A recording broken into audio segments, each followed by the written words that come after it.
स्वर सुधा मंच पर आप सभी का स्वागत है। प्रस्तुत है मनु भंडारी की कहानी इनकम टैक्स और नींद। कहानी अगर अच्छी लगे तो कृपया चैनल को सब्सक्राइब कर दीजिएगा। घड़ी ने 8 के घंटे बजाए तो डॉक्टर दयाल ने दोनों हाथों की उंगलियों को आपस में उलझाकर सारे बदन को झकझोर देने वाली एक अंगड़ाई ली और फिर एक बड़ी उड़ती सी नज़र सामने की गली में आते जाते लोगों पर डाली। सोचा 15 मिनट और बैठ ले, शायद कोई आ ही जाए। पर जब 7:15 भी बज गए और कोई नहीं आया तो वे उठे। तेजा जाट को तो आना ही चाहिए था। उसे उन्होंने 3 दिन की दवाई दी थी, आज उसकी बारी थी। पता नहीं, शायद बच्ची ठीक हो गई हो। उठकर उन्होंने अपनी पाजामे नुमा पतलून को फटकारा और गोल टोपी सिर पर रख ली। कुर्सी पर पैर रखकर कैनवास के जूते पहने, कोने से छाता उठाया और लोहे की छड़ पर लटकी लालटेन को उतारकर बुझाया तो एकाएक चारों ओर अंधेरा छा गया। अंधेरे में भी बड़े सधे हुए हाथों से उन्होंने टीन का दरवाज़ा बंद किया, सांकल लगाई और 2 बड़े-बड़े ताले लगा दिए। चाबी जेब में रखकर तालों को झटका दे देकर खींचा। ताले बंद थे। 2 कदम चलकर उन्होंने पीछे मुड़कर दुकान की ओर देखा। अंधेरा था, फिर भी वे बदरंग दरवाजे, जिन पर जगह-जगह से वार्निश की पटड़ियाँ उतर गई थी, उनकी आंखों के आगे साकार हो गए। दरवाजे के ऊपर लटका साइन बोर्ड भी उन्होंने पढ़ लिया। डॉक्टर दयाल प्रसाद चतुर्वेदी, बाल रोग विशेषज्ञ। उन्होंने शुरू से ही अपने को डॉक्टर दयाल के नाम से परिचित करवाया, डॉक्टर चतुर्वेदी के नाम से नहीं। उन्हें डर था कि कहीं लोग उन्हें डॉक्टर चौबे न कहने लग जाएं।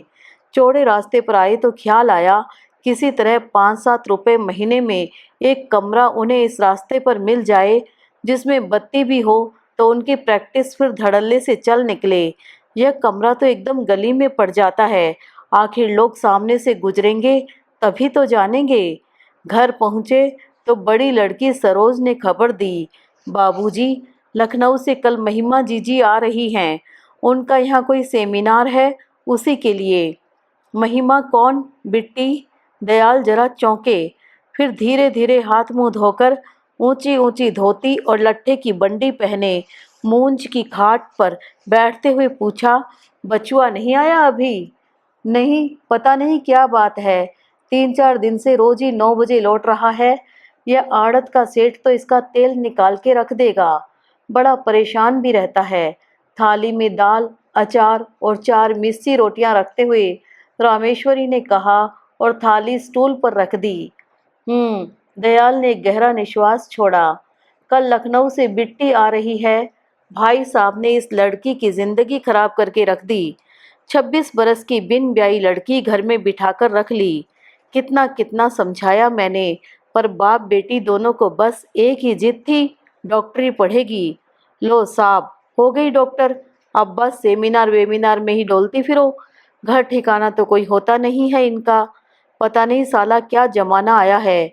और गटागट की आवाज़ के साथ उन्होंने एक सांस में ही गिलास खाली करके थाली एक और को सरका दी। अब हम क्या करें, समझाना अपना काम था, न माने उनकी मर्जी। डॉक्टर साहब की थाली में ही अपने लिए रोटी दाल रखते हुए पत्नी ने कहा, मेरे भी पीछे पड़े थे कि बचुआ को भी डॉक्टरी में भेजो, डॉक्टरी में भेजो। सो भैया, अपना तो इस एलोपैथी में जरा भी विश्वास नहीं, और फिर घर में सभी डॉक्टर हो जाओ, यह भी कोई बात हुई भला? वकील बनाना, इंजीनियर बनाना। और वे एकाएक ही चुप होकर धीरे धीरे पेट पर हाथ फेरने लगे। तभी महिम ने प्रवेश किया।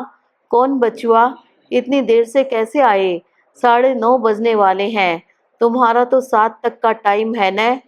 क्या बताऊं बाबूजी, कुछ ऐसी ही बात हो गई है, बस बड़ी परेशानी है। डॉक्टर साहब एकदम उठ बैठे। क्या बात है बचुआ, कैसी परेशानी है? इनकम टैक्स वालों की ओर से जांच हो रही है।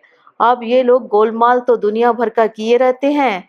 सारा काम मुझे सौंपा गया है कि जैसे भी हो सारे बही खातों को इस रूप में तैयार करूं कि कोई आंच न आए। बच गए तो 1,000 रुपये देने का वायदा किया है। अच्छा, पर कर सकोगे तुम? देखिए, कोशिश तो कर रहा हूँ, 2 आदमी और साथ हैं। देखो बेटा, होशियारी से करना, कहीं तुम मत फंस जाना। आजकल इन इनकम टैक्स वालों ने तो सारे शहर वालों की नाक में दम कर रखा है। लो बचुआ, पहले खा लो, सवेरे 9 बजे के गए हो।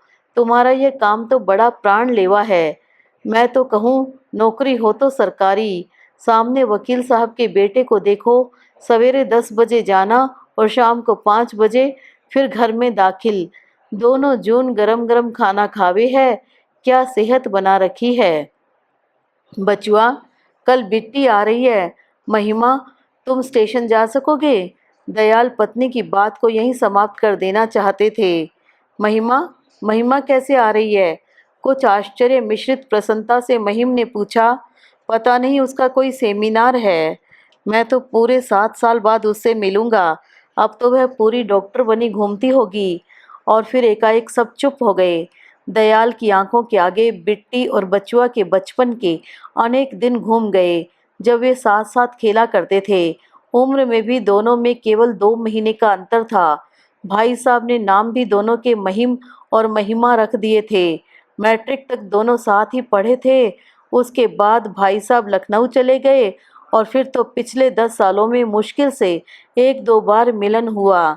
2 साल पहले महिमा डॉक्टर हो गई और वहीं के सरकारी अस्पताल में हाउस सर्जन है आजकल। बड़े बेमौके आ रही है महिमा। मुझे तो 7-8 दिन तक अभी सिर उठाने की भी फुर्सत नहीं रहेगी।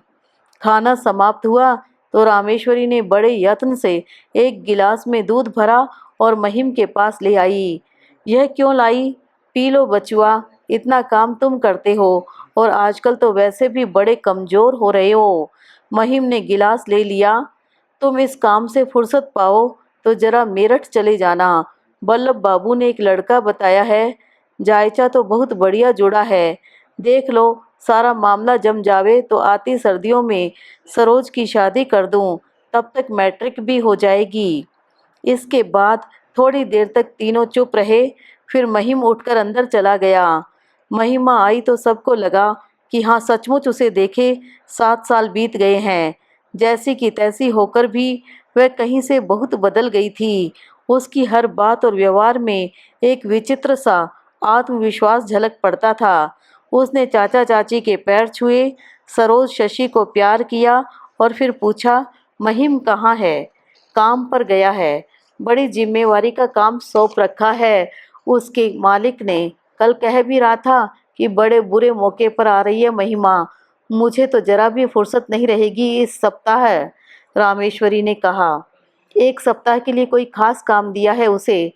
कर लेगा तो 1,000 रुपये खड़े कर लेगा। और फिर दयाल ने एक उड़ती सी नज़र महिमा पर डाली। उसकी सिल्क की साड़ी फरफरा रही थी और अंगूठी में जड़ा हुआ नगीना रह रहकर चमक उठता था।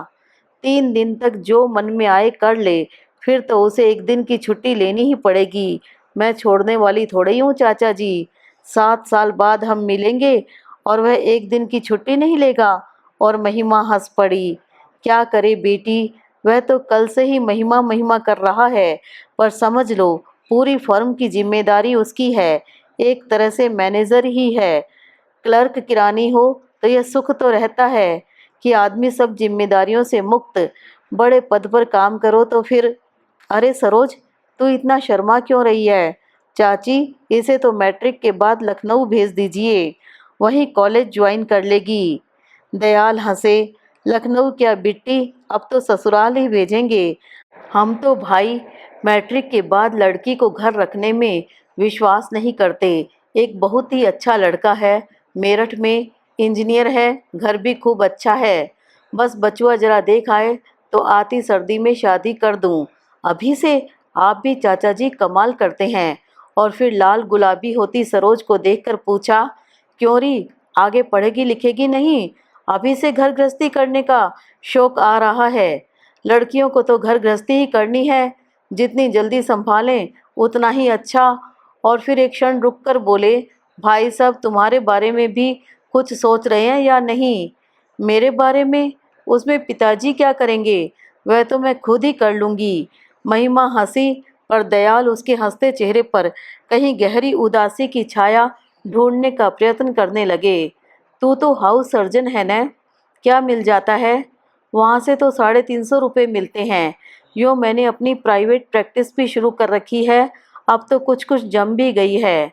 कितना हो जाता है इससे? यही 300-400 के करीब। बड़ी ही लापरवाही से उसने जवाब दिया। अब तो मैंने अपना चैम्बर भी ले लिया है, गाड़ी भी ले ली है। आप तो लखनऊ आते ही नहीं। आइए तो ठाठ देखिए अपनी बिट्टी के। कैसे आऊँ बेटा? अपने मरीजों को किसके भरोसे छोड़ूं? पता नहीं तुम लोग कैसे घूम फिर लेते हो। फिर पत्नी की ओर देखकर बोले, आज तुम मुझे जरूर देर कराओगी, अभी तो तुम्हारा खाना ही शुरू नहीं हुआ। बिट्टी के आने की खुशी में काम धंधा ही भूल गई और वे फीकी सी हंसी हंसे। नहीं नहीं, अभी सब हुआ जाता है, अभी तो 1 घंटे की देरी है, तुम्हें और बिट्टी को साथ ही खिला दूंगी। तुम अपनी दुकान चले जाना, बिट्टी अपनी मीटिंग में चली जाएगी। दयाल खो खो करके बड़ी जोर से हंसे। तेरी चाची को इस जिंदगी में तो डिस्पेंसरी या चैम्बर बोलना नहीं आएगा, दुकान कहती है। जैसे साली कोई बनिया पंसारी की दुकान हो। हो। नहा धोकर चाचा भतीजी दोनों खाने बैठे तो सरोज फुलके सेक सेक कर दे रही थी, पतले पतले और फूले हुए। 2 सब्जी, रायता, चटनी, सभी कुछ था थाली में। अरे यह क्या, रोज का खाना दे दिया? वैसे तो बिट्टी घर की ही है, पर अब तो मेहमान की तरह हो गई है, कुछ तो बनाया होता। फिर गिलास से पानी लेकर थाली के चारों ओर छिड़कते हुए पूछा, क्यों बिट्टी, तू भी खाना बना लेती है या नहीं? यूं ही बस काम चलाऊ? नो नो, बड़ी गलत बात है। लड़की चाहे कुछ भी बन जाए, और घर गृहस्थी का काम तो उसकी सबसे बड़ी विशेषता है, सबसे बड़ा गुण है। हमारी तो शशि भी ऐसा फर्स्ट क्लास खाना बनाती है कि बस, खाना ही क्या, कम से कम 10-12 तरह की मिठाइयाँ बना लेती है, नमकीन तो सब तरह के। फिर पत्नी को आदेश दिया, सुनो, आज सरोज शशि के हाथ से कोई मिठाई बनवा कर खिलाओ बिट्टी को। और वे जल्दी जल्दी खाना खाने लगे। खाना समाप्त हुआ तो उठते हुए बोले, अच्छा तो हम तो अब चले, 4 बजे तो बिट्टी तुम लौट आओगी न, तभी बैठकर बातें होंगी। इस समय तो जरा भी देर होने से सारा गड़बड़ हो जाता है, तुम तो खुद जानती हो। यह पेशा ही ऐसा है कि केस हाथ में ले लो तो घर बार अपना पराया सब भूल जाना पड़ता है। और उन्हें महिम की बात याद आई। बाबूजी, पतलून पर ऐसी टोपी मत लगाया करिए। और उन्होंने उसे हाथ में ही रहने दिया, नीचे उतरकर पहन लेंगे। शाम को दयाल लौटे तो महिमा, सरोज, शशि और रामेश्वरी के साथ गप्पे लड़ा रही थी। दयाल को लगा महिमा में गरूर घमंड जरा भी नहीं आया। जितना स्नेहपूर्ण व्यवहार इसका पहले था, उतना ही अब भी है। इस तरह सबके बीच बैठकर बातें करना उन्हें बहुत भला लगा। तो गप्पाष्टिक मंडली जुड़ी है, हंसते हुए उन्होंने कहा। फिर पत्नी से पूछा, इसे कुछ खिलाया पिलाया भी या बातों से ही पेट भर रही हो? पूछ लो क्या क्या पसंद है इसे, यह तो चाय वाय भी पीती होगी। पीती हूँ चाचा जी, और पी भी ली। चीनी की जगह आपकी दवाई की गोलियां घोल ली थी मैंने, वह भी तो चीनी ही है। और वह खिलखिलाकर हंस पड़ी। इन शक्कर की गोलियों में जो जादू है न बेटी, सो उस तक तो तुम्हारी डॉक्टरी और सर्जरी भी नहीं पहुंच सकती, समझी? और वे अपने कमरे की तरफ चले गए। नहाकर अपना खादी का तौलिया तार पर सुखाते समय उनकी नज़र एक और फैले बॉम्बे डाइंग के फर वाले मोटे तौलिए पर पड़ी। वहीं से बोले, क्यों बिट्टी, तुम्हारी एलोपैथी इस विषय में क्या कहती है? यह कहाँ की सफाई है भाई, कि बिना धोए 7 दिन तक उसी तौलिए से बदन पोंछते जाओ। हमसे तो यह एक दिन भी बर्दाश्त नहीं हो सकता। ये फर के तौलिए तो मैं देख ही नहीं सकता, खादी के तौलिए से इनका कहीं मुकाबला हो सकता है भला? पोंछा और धोकर सुखा दिया, दूसरे दिन देखो तो धुला धुलाया साफ। और मैंने तो बड़ी साइज के तौलिए लाकर एक एक के 2 कर दिए, सबके अलग अलग। और फिर उन्होंने अपने उस आधे तौलिए की ओर कुछ इस भाव से देखा कि महिमा का फर वाला तौलिया उसके सामने बड़ा फीका और बेमानी हो उठा। महिमा हंसी, हमारी एलोपैथी की किताबों में बीमारियों के बारे में रहता है चाचा जी, तौलिए, गिलाफ और चादरों के बारे में नहीं। होम्योपैथी की किताब की बात मैं नहीं जानती। अरे देख लिया तेरी एलोपैथी को। अभी तक सुनते ही थे कि इन लोगों में केवल बाहरी टीमटाम होती है, अंदर से तो पोचे होते हैं, एकदम पोचे। अब के यह भी देख लिया। क्यों जी, तुमको तो याद होगा वह सेठ साहब के पोते वाला केस। याद क्यों नहीं, पत्नी ने धीरे से कहा। सेठ सूरजमल का नाम तो तूने भी सुना होगा। उनका पोता बीमार, सारे यूपी के बड़े बड़े डॉक्टर और सर्जन जुटा दिए, पर किसी की समझ में ही नहीं आया कि आखिर है क्या। बस बच्चा 15 दिन से बेहोश पड़ा था। आखिर सेठ साहब मेरे पास आए। अब मेरे लिए यहाँ के मरीजों को छोड़कर बाहर जाना इतना मुश्किल, पर नहीं माने साहब, आखिर जाना पड़ा। 40 रुपये रोज पर गए थे, 40 रुपीज़ पर डे। कार में ही ले गए। और फिर एक बार उन्होंने महिमा की ओर देखा और उसके चेहरे पर अपनी बात की प्रतिक्रिया पढ़ने का प्रयत्न किया। मैंने जाकर देखा तो सिर पीट लिया और उन्होंने अपनी जांघ पर हथेली की थाप मारी। सारा केस बिगाड़ कर रख दिया।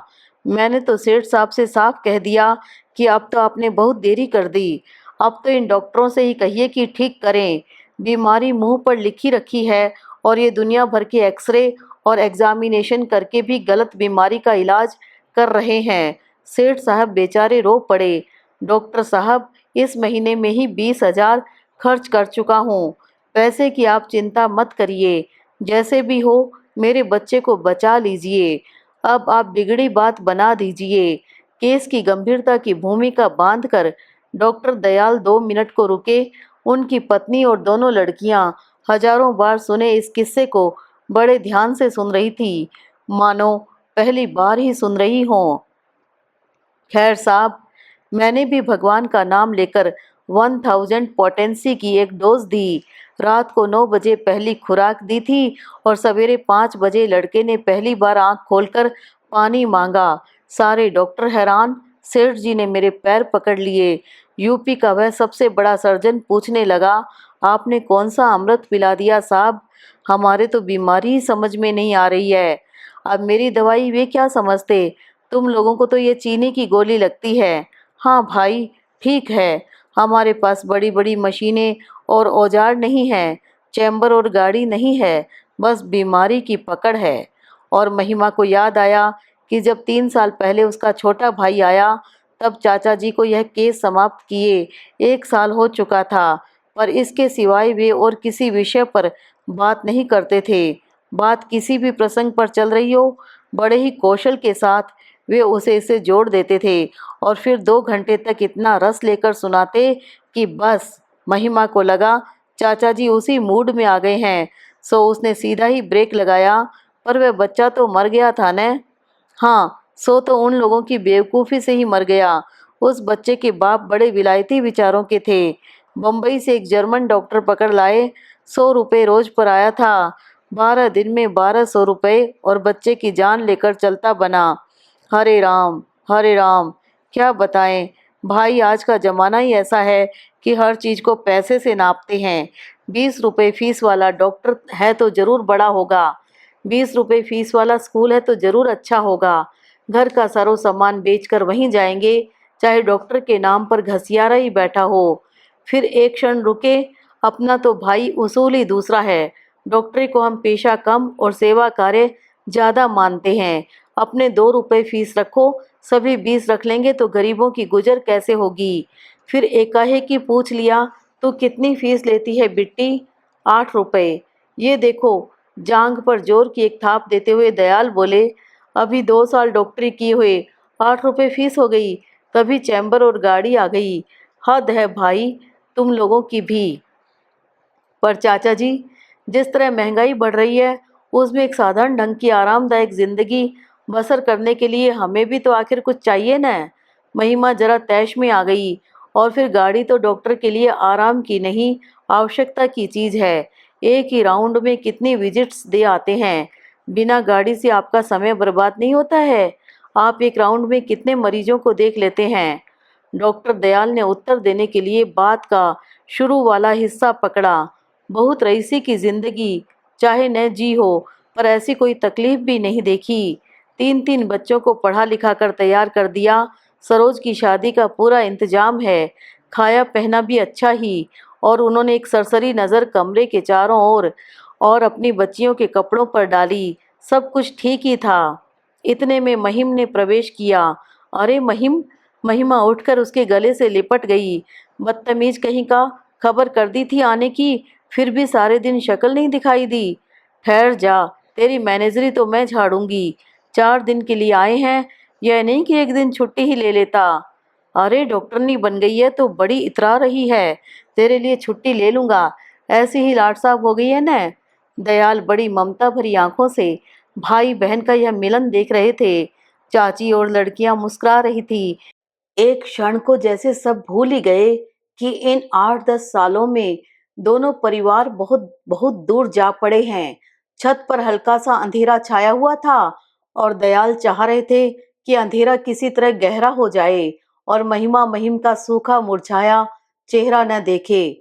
पर महिमा ने जैसे अंधेरे में भी उसे देख लिया।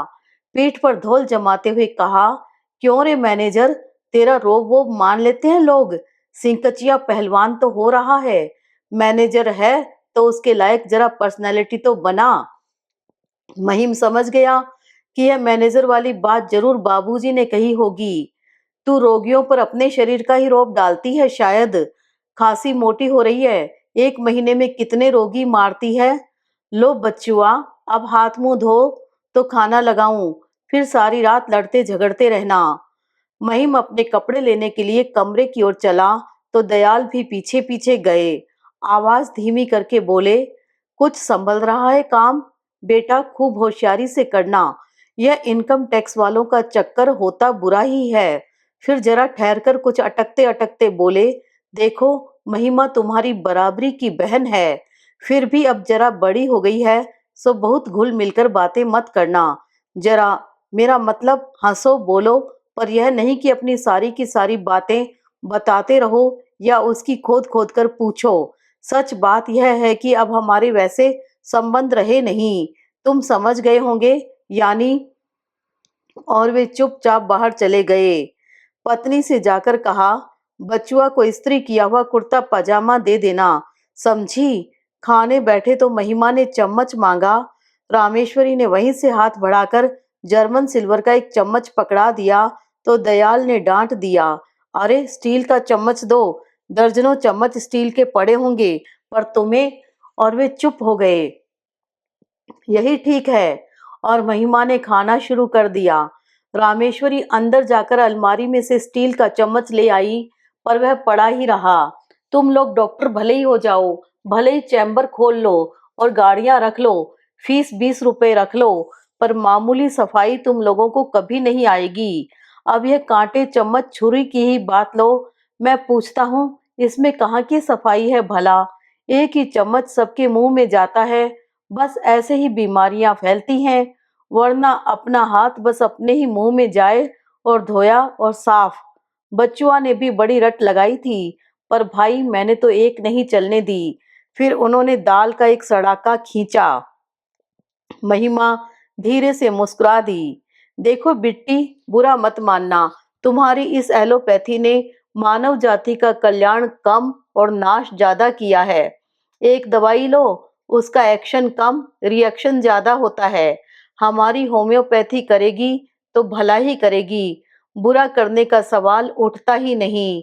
Only action, no reaction.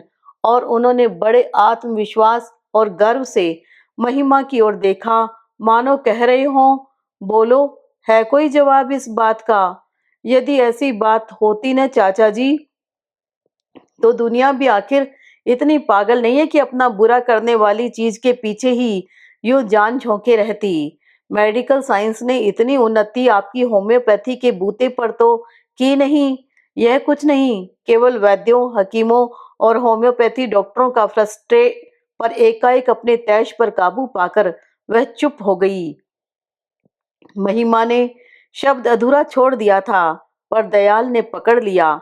उछलकर बोले, अच्छा, हमारा फ्रस्ट्रेशन है तो हमारी दुकान डिस्पेंसरी में भीड़ यूं ही लगी रहती है। लोग शहर के बड़े बड़े डॉक्टरों को छोड़कर गली की उस छोटी सी डिस्पेंसरी में यूं ही आते हैं। तैश के कारण दयाल कुछ हकलाने लगे। और और तमाशा तो यह है, जब शहर के सारे डॉक्टरों के यहाँ धक्के खाकर निराश हो जाते हैं, तब हमारे यहाँ आते हैं, यानी होपलेस केस। फिर कुछ करते ही हैं कि आज तक साख बनी है, भीड़ रहती है। हाथ थामकर दयाल महिमा की ओर देखने लगे। अरे बाबा, तुम खा तो लो, फिर बहस कर लेना, रामेश्वरी ने टोका। महिमा खुद इस समय महिम से बातचीत करना चाहती थी, सो चुप रहकर उसने सारी बहस को समाप्त ही कर दिया। 3 दिन तक महिम सवेरे 7 से रात के 8-9 बजे तक काम पर रहता। आता तो दयाल पूछते, कुछ हो रहा है, कर लोगे कुछ? देखो बेटा, खूब होशियारी से करना, आजकल चारों तरफ यही सुन रहे हैं कि बड़ी पकड़ धकड़ हो रही है। उम्मीद तो पूरी है कि कोई आंच नहीं आएगी। बेचारों की नींद हराम हो रही है, 1 सप्ताह से सोए नहीं हैं, बैठे रहते हैं या घूमते रहते हैं, न खाया जाता है न पिया जाता है। सो तो होगा ही बेटा, सो तो होगा ही, इतनी चिंता लेकर कोई सो सकता है भला? दूसरे दिन सवेरे बल्लभ भाई आए तो दयाल ने बड़े गर्व से महिमा का परिचय करवाया। उसकी डॉक्टरी से बिना जरा भी प्रभावित हुए उन्होंने सीधे पूछा, मेरठ जाने का क्या रहा? बचुआ, जरा एक जिम्मेवारी के काम में फंस गए हैं, खाली होते ही भेज दूंगा। तुम लोगों से हो लिए शादी ब्याह, ऐसे कामों में ढील देने से कहीं लड़के रहते हैं? बचुआ काम में फंसे हैं तो तुम क्यों नहीं चले जाते? मैं कैसे जा सकता हूँ दाऊ, पीछे मरीजों का क्या होगा? मेरे लिए निकलना कौन संभव है? हथेली पर चूना और सुरती को मलते मलते दाऊ बोले, खाक मरीज, ऐसे कौन से मरीज हैं तुम्हारे जिन्हें छोड़कर नहीं जा सकते? मुश्किल से 4 मरीज होंगे। अरे दयाल, अब यह डॉक्टरी छोड़ो और लड़कियों को पार लगाओ, बचुआ कमाते ही हैं, यूं भी तुम्हारी अब क्या आमदनी। पोस्टमैन, दयाल को लगा जैसे यह पोस्टमैन नहीं, कोई साक्षात देवदूत आ गया हो। उस ओर झपटे, पर इसी बीच महिम ने पत्र ले लिया था। किसका है? कुछ अतिरिक्त उत्सुकता दिखाते हुए उन्होंने पूछा। महिम पत्र पढ़ रहा था। दयाल ने दूर से ही पहचान लिया कि टाइप किया हुआ कोई पत्र है। यह टाइप की हुई चिट्ठी किसकी है? जरा चिंतित भाव से पत्र को वापस लिफाफे में डालते हुए महिम ने कहा, अजीब मुसीबत है, इनकम टैक्स ऑफिस से आपके नाम आई है, रिटर्न सबमिट करने को कहा है। देखूं? और उन्होंने अपनी बंडी की जेब से चश्मा निकालकर आंखों पर चढ़ाया। लो, यह नई मुसीबत और आ गई। इस समय उनका सारा ध्यान महिम के चेहरे पर था। कई बार सोचा कि जाकर टैक्स कटवाने लग जाऊं, पर सुनते हैं इतनी परेशानी का है सारा हिसाब किताब कि हिम्मत ही नहीं हुई। अब सारी परेशानी एक साथ ही हो जाएगी। जाएंगे भाई, पर उनके स्वर में न परेशानी की बू थी न मुसीबत की, बल्कि कहीं प्रसन्नता और संतोष ही छलका पड़ रहा था। पर तुम्हारे पास यह इंक्वायरी क्यों आई? तुम्हारी प्रैक्टिस तो मुश्किल से 125-150 की होगी। बल्लभ भाई ने पीक को किसी तरह निचले होठ में ही संभालते हुए कहा। इस बार दयाल हंसे।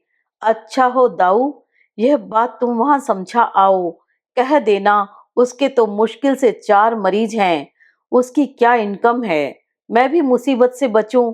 फिर चिट्ठी बल्लभ बाबू की ओर बढ़ाते हुए बोले, अब यह चिट्ठी तुम्हारे सामने भी है, कोई मैंने तो अपने नाम लिखकर डाल नहीं दी। और उस ऑफिस में आखिर कोई भांग खाए लोग तो बैठे नहीं रहते हैं कि बैठे बैठे हर किसी को चिट्ठी लिखते रहें। लो देखो, देखो, इसमें क्या देखना? और बल्लभ बाबू पीक थूकने छत पर चले गए। अरे भाई, बनिए की दुकान हो या ऐसा वैसा काम हो तो आदमी छिपा भी ले, डिस्पेंसरी की भीड़ तो छिप नहीं सकती, जिसमें तो आधे लोगों को फ्री देखता हूँ। फिर भी आ ही गई इंक्वायरी। बल्लभ बाबू के लौटने से पहले ही उन्होंने महिमा को सुनाकर वाक्य पूरा कर दिया। महिमा निर्विकार भाव से बैठी थी, पर महिम बहुत परेशान हो उठा था। यह चक्कर कितना विकट होता है, अनुभव उसे अभी हो ही रहा था। हम अब चलें भाई।